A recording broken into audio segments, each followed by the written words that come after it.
Hello and welcome to livealittlehigher.com and to the new month of Tamuz. So who is Tamuz? Why is this month named like this? Such a weird name. So Tamuz, actually, according to Maimonides, was a Mesopotamian false prophet who was killed, tortured to death by the king of that time, and his followers invented a story that the gods had come from the heavens and they had crowned him and they had taken him up to heaven. After this, there was a play that was enacted in his honor, and according to the prophet Ezekiel, he recounts how in the times of the temple, in the summertime, they used to make this show outside of the temple gates, and they used to erect a figure, an idol of Tamuz, in which his eyes were made out of lead. In the summer, the heat of the summer month would melt this lead and he would cry black tears, and this would become very tragic, and the Jewish women used to love to go and see this play and cry and become depressed. So this, what is teaching us is that Tamuz actually is a parasite that still lives till today in our lives, in which there's a human tendency for people to drown themselves in self-pity and depression, and to look at life in a tragic place, in a tragic way. If you don't believe me, look at the news. Every night, look at the news. It's so tragic, and everything that the world shoots at you is tragedy, tragedy, tragedy. And so this tragic environment just makes our brains tap into this way of thinking, and it takes away the life force and the vitality and the happiness of a human being. And the best way to get rid of it is by recognizing that depression and loss of faith in life is a form of idolatry. It's a way in which we tap into a different reality. Really, Einod Milvado, the only thing that exists is Hashem.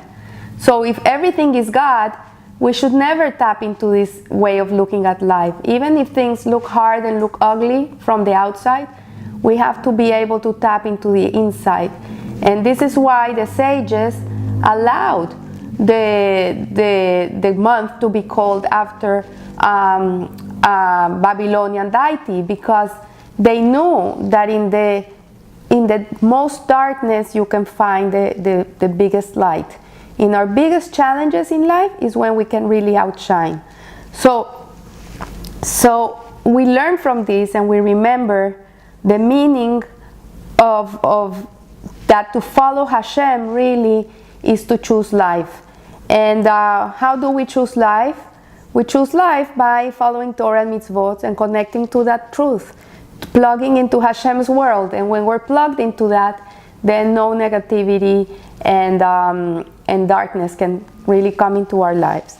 So the stone that rules this month is the ruby, and the ruby is, as you know, is a beautiful gem. It's red in color, and red is very seductive. It's a very seductive color. This was the gem that was put in the breastplate of the Kohen that ruled the tribe of Reuben.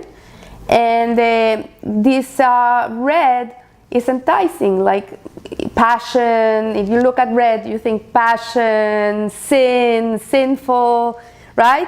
So this month, the 17th of Tamuz, really, it's when the Jewish people did their greatest boo-boo, which was to worship the golden calf. And from the 17th of Tamuz till the 9th of Av, so it's 3 weeks in which we fall into a time of mourning and sadness, because many calamities happened to the Jewish people in those days, especially on the 9th of Av, when the 2 temples were destroyed. So the masal of the month is Cancer.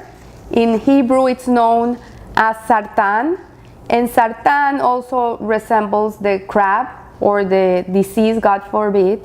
And the word Sartan can be divided in two. in which Sar means to remove and to clean the negativity.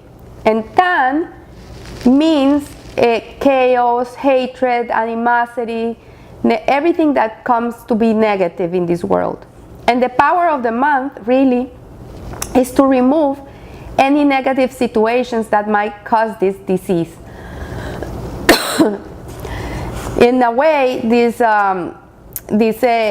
a spiritual sense of sight of Tamuz, which is the ability to see through the physical reality into the divine source. So the power of the month is encapsulated incredibly in its name.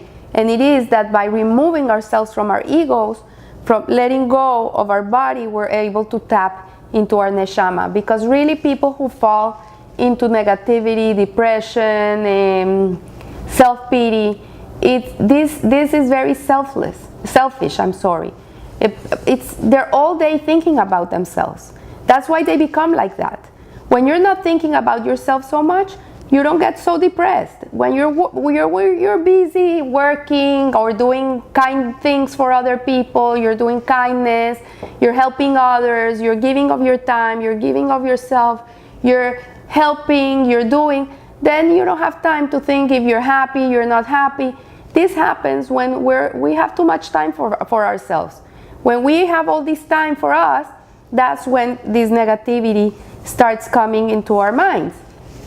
Also, the letter that rules this month is the letter Het, and the letter Het is the 8th letter of the Jewish alphabet. And you know, number 8 is infinite, so it's a transcendent letter. It's to transcend, it's to tap into a higher realm in which you have no control. Like, we come up to here, this is as much as we can get and as much as we can understand and as much as we can know. And faith really is to jump over that and just connect to Hashem and believe in Him and trust in Him. So the letter Het also is the letter that is used in the word Haim, which means life. And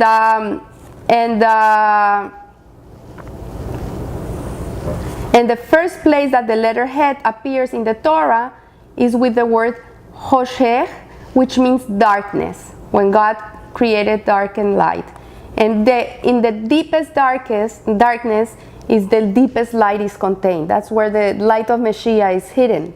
And our whole job in our life is to reveal that light, is to take away the darkness and bring the godliness, to bring the light into the world. So from the form of the letter Het, if you know it, it's like a gate, and through which one may pass in order to perceive a new reality. So for us to be able to get rid of our old perceptions, our habits, the way we look at life, we have to transform ourselves. We have to transcend. We have to be able to conquer our natural selves, our instinctive selves, and be able to tap into Hashem's ways. And when we're able to tap into the 7 sephiras, 7 emotional attributes of God, which are Hesed, Gevura, Tiferet, and so on, and we're able to tap into them and work with them according to the right way, which the Torah teaches us how to be, then in which we are emulating Hashem, then we're able to transcend ourselves and not live a life in which we live by our instinct, our instinctive nature like animals, but we're able to transform it, we're able to conquer it, to harness it, and be able to do what Hashem wants from us. And this is the biggest power a human being can have. This is when you're able to conquer that part of yourself and not live yourself into what you think, you believe, I like, I, me, but you're living your life of what does God want from me, what is the right thing to do, what does the Torah says, and it's not about you. That's when you're able to conquer that part of darkness. And so the tribe of this month is Reuben, and as you know, the root of Reuben is to see. And again, here we're reminded how important it is to correct the way we see life, the way we look at things. Everything is in our eyes, in the way we perceive everything, and we can retrain ourselves. We can learn to really conquer that part of us of negativity and change it into positivity. And if you see something that you don't like look at the good in it. Try always to find the good in everything. When you're training your mind to look at the good, then the bad, the darkness will just disappear. It won't exist because you don't see it anymore. And this is the power of the month of Tammuz. And the sense of this month obviously is the sight. And we have to guard our sight. We have to be very, very careful what we look at and how we look at, and be very, very careful with our eyes, especially in this month. And the end of Moses' blessing, before he died, he said to the Jewish people, "Betach badad en Yaakov." Sure alone is the eyes of Yaakov. So sure is an acronym for Betach. Betach means Bracha Tov Haim, which means blessing, good, and life. So Moses, before he passed away, he gave us this bracha in which we have to look at everything like Yaakov, with blessing and with a good eye.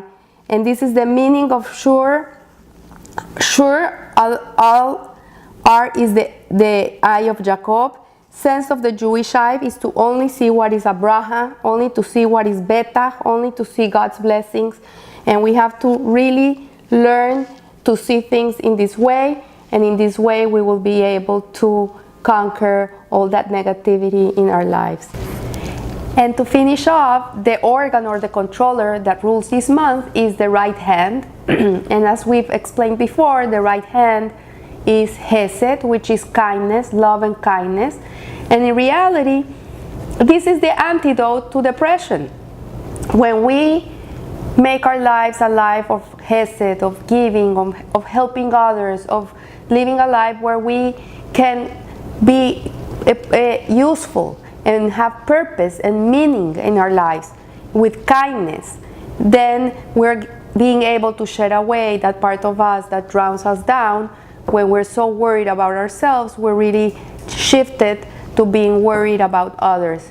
And in this way, we will be able to see the good in everything and be able to live in a beautiful, happy way, regardless of what's going around you. So I want to wish you a very, very beautiful month. It's a hot month. It's a sweaty month. It's part of the month is not an easy and happy month where we remember things that are not so happy. But at the end of the day, we should always remember that in the deepest darkness you can find the most beautiful light. So I wish you Rosh Chodesh Tov, Tamuz, and live a little higher. Thank you.